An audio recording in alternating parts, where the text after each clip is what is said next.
Hello दोस्तों, आज हम 12 अप्रैल सेकेंड शिफ्ट का पेपर देखेंगे।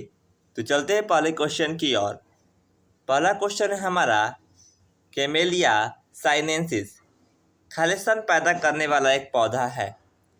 तो राइट आंसर होगा चाय। चाय पैदा करने वाला एक पौधा है। अगला प्रश्न है हमारा, निम्नलिखित में से कौन सा कथन सही है। पहला कथन है हमारा, कर्नाटक भारत में कॉफ़ी का सबसे बड़ा उत्पादक है। बिल्कुल सही है। सेकंड है हमारा, अरेबिका कॉफ़ी की एक किस्म है। यह भी हमारा सही है, यानी 1 और 2 सही है।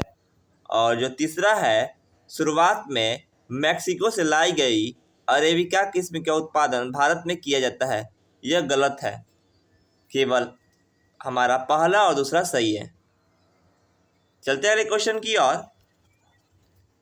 अगला क्वेश्चन है हमारा, किस वर्ष में भारत के सार्वजनिक ऋण का सकल घरेलू उत्पाद के अनुपात में रिकॉर्ड 84.2% हो गई थी। तो राइट आंसर होगा 2003। 2003 में भारत के जो सकल घरेलू का जो उत्पादन था उसमें 84.2% की वृद्धि हुई थी। चलते अगले क्वेश्चन की ओर। अगला क्वेश्चन है हमारा, मिस डेफ वर्ल्ड का खिताब किसने जीता है, किस भारतीय ने जीता है। तो राइट आंसर होगा विदिशा बालियान। विदिशा बालियान ने मिस डेफ वर्ल्ड का खिताब जीता है। चलते हैं अगले क्वेश्चन की ओर। अगला क्वेश्चन है हमारा, 7 अप्रैल 2021 को भारतीय रिजर्व बैंक यानी आरबीआई की मौद्रिक नीति समिति यानी एमपीसी के द्वारा दी गई रेपो रेट क्या थी। तो राइट आंसर होगा 4%। जो हमारा रेपो रेट था वह 4% था। चलते हैं क्वेश्चन की ओर। अगला क्वेश्चन है हमारा, दिसंबर 2020 में खालिस्तान लैब में विकसित चिकन उत्पादन की बिक्री को मंजूरी देने वाला दुनिया का पहला देश बन चुका है।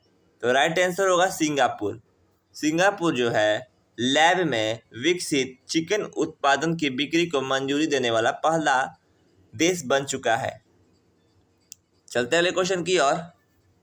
अगला क्वेश्चन है हमारा, निम्नलिखित में से कौन सा उपन्यास Q&A के लेखक हैं। तो राइट आंसर होगा विकास स्वरूप। विकास स्वरूप जो है वह उपन्यास Q&A के लेखक हैं। चलते अगले क्वेश्चन की ओर। अगला क्वेश्चन है हमारा, मुगल बादशाह बाबर का पहला नाम क्या था। तो राइट आंसर होगा जहीरुद्दीन। जहीरुद्दीन इनका पहला नाम था। क्रांतिकारी भगत सिंह की उम्र कितनी थी जब उन्हें फांसी दी गई थी। तो राइट आंसर होगा 23 वर्ष। आपको कमेंट में बताना है कि भगत सिंह को फांसी किस दिन दिया गया था और किस तारीख को। चलते हैं क्वेश्चन की ओर। निम्नलिखित में से किस वर्ष भारत के राज्यों के पुनर्गठन और उससे जुड़े मामलों के लिए अधिनियम पारित किया गया था। तो राइट आंसर होगा 1956। 1956 में पुनर्गठन अधिनियम पारित किया गया था। अगला प्रश्न है हमारा, निम्नलिखित में से कौन सा बौनाग्रह या क्षुद्र पेटी में स्थित है। तो राइट आंसर होगा साइरस। अगला प्रश्न है हमारा, निम्नलिखित में से कौन सा नियम निर्वात या मुक्त स्थान में दो स्थिर बिंदु आवेशों के बीच बल के व्यंजक को व्युत्पन्न होता है। तो राइट आंसर होगा कूलाम का नियम। अगला प्रश्न है हमारा, अप्रैल 2021 तक की स्थिति के अनुसार निम्नलिखित में से कौन टोक्यो ओलंपिक 2021 के लिए अर्हता हासिल करने वाली करने वाला एकमात्र भारतीय लॉन्ग जंपर यानी लंबी कूद वाला एथलीट है? तो राइट आंसर होगा श्री शंकर मुरली। अगला प्रश्न है हमारा, निम्नलिखित में से कौन से सतत विकास लक्ष्य यानी SDG का उद्देश्य स्थलीय परिस्थिति तंत्र के सतत उपयोग को संरक्षण, पुनः स्थापित करना और बढ़ावा देना है? जंगलों का अस्थायी प्रबंध कराना, मरुस्थलों का मुकाबला करना और भू संरक्षण को रोकना एवं जैव विविधता की हानि को रोकना भी है। तो इसका राइट आंसर होगा SDG 15। चलते अगले क्वेश्चन की ओर। अगला प्रश्न है हमारा, हिंदू उत्तराधिकारी अधिनियम 1956 किस वर्ष संशोधित कर पारित किया गया था? तो राइट आंसर होगा अधिनियम 1956 जो है वह 2005 के तहत संशोधित कर पारित किया गया था। चलते अगले क्वेश्चन की ओर।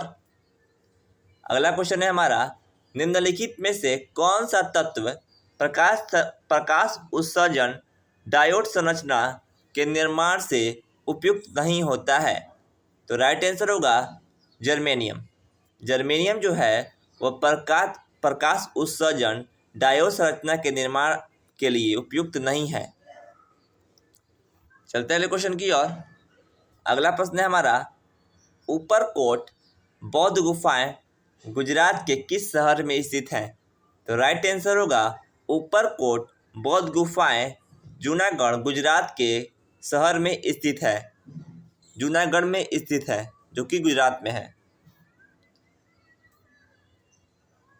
किसी देश की अत्यधिक कुशल उच्च शिक्षित पेशेवर आबादी के एक बड़े भाग को बेहतर आर्थिक एवं सामाजिक अवसर के लिए दूसरे देशों में प्रवास क्या कहलाता है?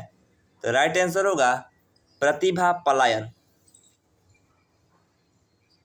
अगला प्रश्न है हमारा, निम्नलिखित में से किस क्रांतिकारी को अलीपुर बम षड्यंत्र मामले में अंग्रेजों ने एक आरोपी के रूप में गिरफ्तार कर लिया था? तो राइट आंसर होगा हमारा कन्हई लाल दत्त को अंग्रेजों ने अलीपुर बम षड्यंत्र के मामले में गिरफ्तार कर लिया था। चलते अगले क्वेश्चन की ओर। अगला क्वेश्चन है हमारा, निम्नलिखित में से किस महिला पहलवान ने फरवरी 2021 में यूक्रेन कुश्ती टूर्नामेंट जीता है? राइट आंसर होगा विनेश फोगाट। विनेश फोगाट ने 2021 का यूक्रेन कुश्ती टूर्नामेंट जीता है।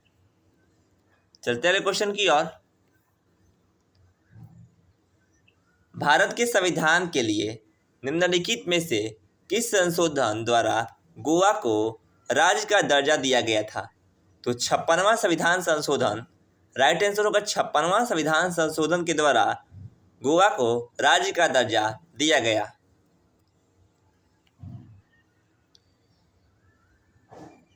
खाली स्थान का संबंध पेड़ की वृद्धि की विशेषताओं रूप से संबंधित वलयों के विश्लेषण द्वारा पिछली जलवायु और ज्वालायुवी घटनाओं के रिकॉर्ड बनाने में होता है। तो राइट आंसर होगा दुम जलवायु विज्ञान। चलते अगले क्वेश्चन की ओर। अगला क्वेश्चन है हमारा, आर्थिक सर्वेक्षण 2020 के अनुसार वैश्विक सूचकांक में शीर्ष 100 में से भारत के कितने बैंक शामिल हैं? तो राइट आंसर होगा मात्र 1। चलते अगले क्वेश्चन की ओर। भांगड़ा नृत्य के संदर्भ में भांगड़ा का नाम निम्नलिखित में से किस अंग्रेजी शब्द से लिया गया है? तो राइट आंसर होगा रिदम। रिदम से लिया गया है भांगड़ा शब्द। भांगड़ा जो शब्द है वह रिदम जो कि अंग्रेजी का एक वर्ड है उससे लिया गया है। चलते अगले क्वेश्चन की ओर। निम्नलिखित में से कौन सी अस्थायी ऊतक की विशेषता है? तो राइट आंसर होगा ऑप्शन नंबर डी, अंतरकोशिकीय अंतराल मौजूद होते हैं। अस्थायी ऊतक में अंतरकोशिकीय अंतराल मौजूद होते हैं। राइट आंसर होगा option number D. Like, subscribe and share जरूर करें। मिलते हैं अगले वीडियो में, तब तक के लिए धन्यवाद।